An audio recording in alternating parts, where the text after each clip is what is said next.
Fantastic. How about you? I'm great. Good. Sean and I are anxious to jump into learning about our local student athletes that are coming here to Monmouth College or are currently attending for sports. Yeah, absolutely. We got a bunch of them, and I know I usually don't use my phone to get any information, but we have, which amazes me every single time. But we have so many incoming freshmen from different sports that I don't want to miss anybody as we hit all that. But yeah, I mean, we've been really blessed here, locally over the last few years, and Sean and I have been able to talk about a few of them. I mean, one of our absolute best athletes on campus this last season, Callie Tate, is from Monmouth in swimming. She broke numerous school records and finished second in the conference in 2 different events, which was the highest finish we'd had in the last decade. So, she did a fantastic job, coming out of Monmouth. I know she had gone to Illinois Wesleyan for a year and then transferred in. So, she was a whole bunch of different new things for us, when she was a nominee for, newcomer of the year, and a bunch of different things, and won some awards at the Fighting Scots Awards there in May. So, had her this year, which was big. We also talked about some of the track people that are from the Monmouth area. Delaney Rexroth's one of those, and she works on campus. We still see her every day here, even in the summer. She works there in Trotter in the fitness center. So, just a handful of different ones. And on football, you called a bunch of guys that were local. Depending on how far you branch out, even down into into Carthage with Carter Boyer out of Illini West, but a bunch out of the rest of the area. Baseball as well, with Makovic from Sherrard and Kate Sharp from Aledo, and actually that's where, even though it seems like it's really far away, I'm going to start with baseball because I need Sean's pronunciation help on at least one of these incoming freshmen to make sure I get it right, since I've never met the young man, and you've called a bunch of his games, but the catcher from the Titans. Oh, Zach Olmagar. There we go. Yeah. Zacher. So he's coming in. I knew it'd be better coming from you out of that. Cam Davis from Sherrard is there with baseball too, is an incoming, and I know there's one more on Sherrard, Aiden Switzer, who is also a catcher coming out of Sherrard too. So 2 more coming in from Sherrard, and the one from Monmouth Roseville. And then softball this year, we also had a couple there. Kaylee Ashby, who was a huge part of the offense as the leadoff hitter and an all-conference selection from for us this year. Did a great job, and she's out of Monmouth Roseville, and did just a fantastic job in that leadoff spot once she moved into that role. And I think I know there's Mercer County. Riley King is coming in for softball next year. So that's another one that we've got there on that side. So and Jordan Lance is out of United. She transferred in from Iowa Wesleyan, so she'll be a senior. She just played with us as a junior. Actually broke the school record for most times getting hit by a pitch. It's one of those things where, like, I don't know if that's the record you want. Like Greg Biggio had 400 of them, right, and always got hit. I don't know if that's the record you want, but she did her job. She got on base. She was right there on top of the plate and got the job done there. Women's basketball has a lot of local that we saw this year. Even especially if you stretch into the Quad Cities out of that with basketball. But Kinley Stearns is from Knoxville, Ashley Jones from Abingdon Avon, and Madison Finch from Mercer County. We've seen all of them on the court now. Kirsten Cox, Mercer County, Avery Rangel from Alleman. That's what I mentioned, out of Quad Cities, and Danielle Beach, soccer and basketballs from Geneseo, so a little bit little bit further away, but still, somebody that I think some locals have seen play in non-conference games or tournaments, especially with Danielle being a multi-sport star, and she was all conference in soccer, and then led our team in a bunch of different categories in basketball. So very impressive stuff there, and same for men's basketball. Even if you stretch down into Canton, you get Turner Plummer, who was an all-conference selection for us this year, and Kyle Taylor out of Moline. I know a lot of fans around here are very familiar with him, especially after his dad coaching Moline to a state title. Actually the year after Kyle graduated, but then sending a couple different players in Freeman and Harding off to Iowa. So the Iowa fans know the Moline program and what they've been able to get out of that. Gannon Greenman's from Allwood with basketball and golf, and Declan Flynn, of course, is from United. So a lot of fans around here know him, and he's had a couple good three-point shooting seasons for us so far, and unfortunately got hurt at the end of last year, but hopefully we'll be back and ready to go. John Hess is coming in from Lewistown, and that's really the only one local for men's basketball as freshman. The others are Texas, Tennessee, Arcola, and Serena for men's basketball on that. Football, I mentioned we had a ton there. I'm going to try to get through all these freshmen.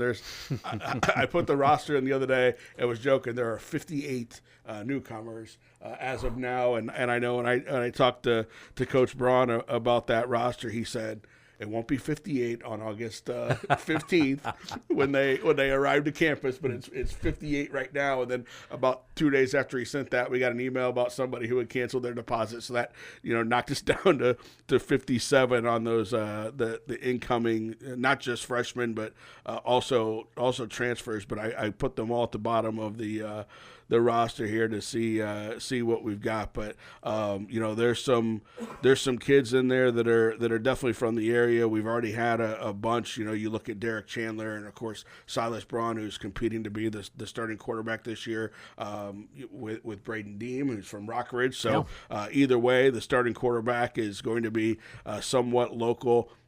We've got 2 or 3 kids here off of Morrison, who had a really good year last year into their run, and a couple others from Tuscola, which is always a 1A power. Tevin Baker, of course, is from Kewanee, and has been a real big part of this program here over the last couple of years, and he's back for a 5th year. So it's great to see him back, and he kind of wreaks havoc there on that defensive line, which I think is what they're counting on to be a big focal point of that defense. You look at some of the linebackers that were lost, but the defensive lines there. Aiden Early's from Anawan. He's an incoming offensive lineman. Corbin Powers from Kewanee is a new offensive lineman as well. A couple of players there that are somewhat local, reaching up into the Kewanee area, and they've gone out and gotten local kids, and they mix them on football well. We got a lot of kids from Florida, which obviously is not local, but it's a great mix of that roster. I'm not positive how to say this one out of Mercer County. Peyton, either Coppola or Coppola.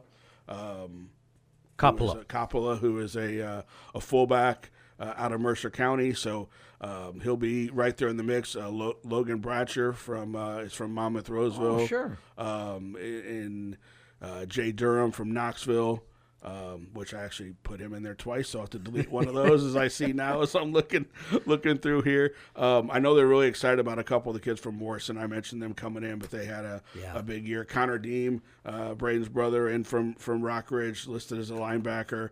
So some local guys there throughout that football roster. So it's great to see that and to have them come in and get a chance to play and be a part of it.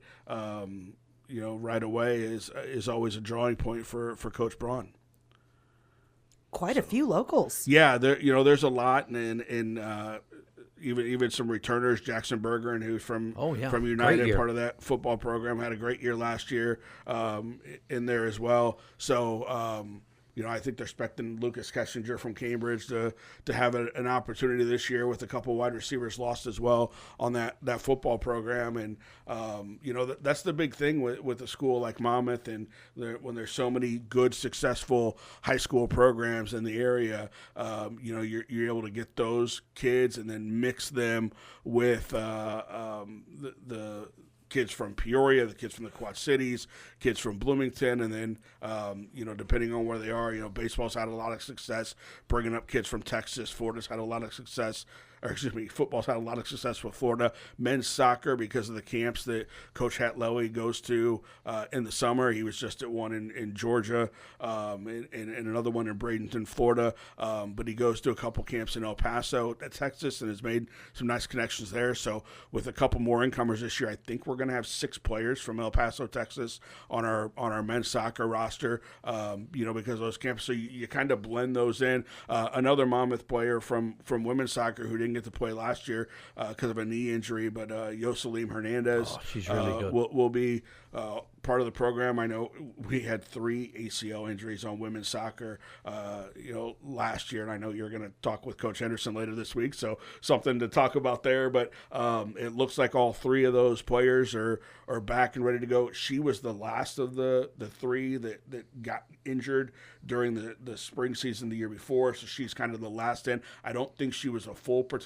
in their spring soccer, if I remember correctly from talking to Coach Henderson. Was kind of getting a few minutes here and a few minutes there, but not a full, like the others. So I know he's excited to get those 3 back in, as sophomores now with the class they had last year. They only lost 4 seniors, so able to mix in, not only the new coming freshmen, which includes Miley Hansen from Pekin, who's also a kicker for football, so she'll do both sports here this coming spring, and he's got a pair of twins from I think Dunlap High School as well, so he's mixing them in along with those 3 that were hurt last year.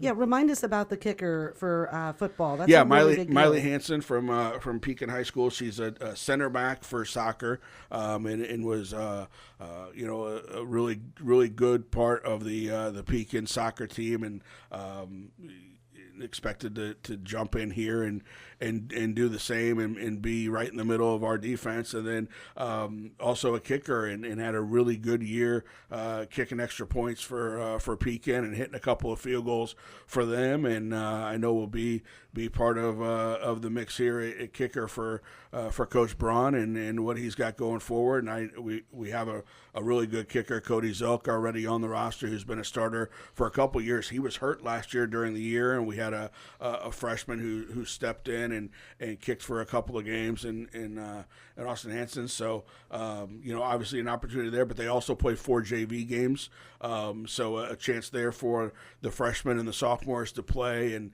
get some experience in the JV games. So that's a good thing there. It'll be a tough balance, I'm sure, playing 2 sports that are in the same season, but I know Coach Henderson and Coach Braun will work that out so that Miley's available for where she needs to be available, whether it's for practice time or for game time. I'm sure it's going to be tough when they both have Saturday games. They'll have to figure that out. I'm sure if one's a non-conference, if soccer's non-conference and football's conference, then that's the thing there. Or if she's not going to play as much in one, I'm sure those 2 will have that conversation and figure that out. Usually when we have the multi-sport stars and players, they're opposite seasons. Like you get football and basketball, you get volleyball and softball, or you get cross country and something else mixed in there.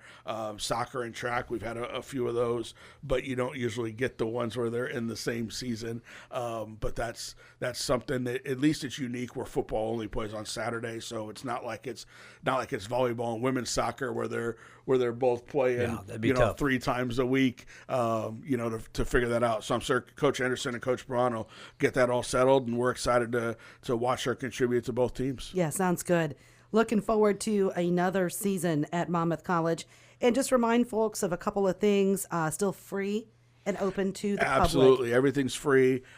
We do have concessions at some events, and obviously there's costs associated there, football and volleyball and basketball and the other indoor stuff. Track has concessions for indoor as well, but admission ticket-wise is free at all of the events throughout the year. And we love to have the community come out and support the teams, whether it's out at Peacock for some soccer games, and bring a lawn chair and sit on the sidelines there, bring a blanket, whatever you want to do, and then football. Obviously, we've got the stadium and the bleachers there, and the hill for fans to sit on the side, and then when we're indoor for all of the winter sport. Well, volleyball, I guess, is still a fall sport that's indoor, but the others that are winter, come on in and sit down on the bleachers, and we set up bleachers for track on the indoor side. We set up some seating for swimming, both inside the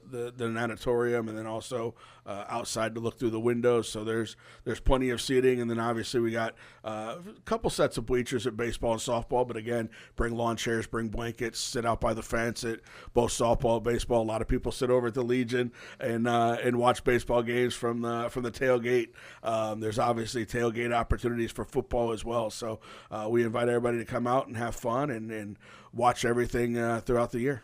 Years ago, I'm talking 30 some odd years ago, before, because I'm 2 years younger than all of my Monmouth College friends, but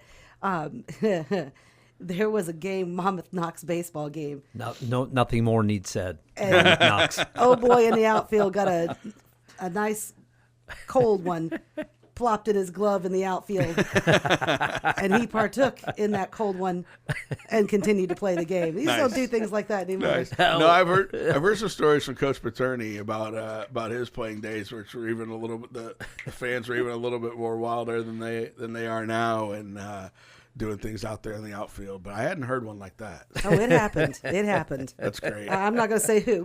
That's great. That's great. I think the what is it with the terms of hit, the statute of limitations.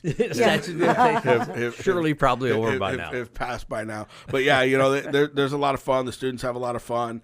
We like for the community to come out and support the teams, and hopefully we're putting a winning product out there on the court, the field, whatever it might be. And like you said, a lot of local athletes. Yeah, there's a lot. I'm sure I missed a few too, and I know there's a few more in track and field, and especially for the incoming. I tried to hit as many of the incoming as possible since we've talked about the kids that have been here. But it's been when you have this many successful programs around this area, each team and each coach is able to get out there and see them and scout them and get them to come in, and that's part of the pipeline that keeps us successful. Okay. Thanks so much for coming in this morning. Yeah, absolutely. Thanks for having me. Nathan Baliva with us, Monmouth College Sports Information Director.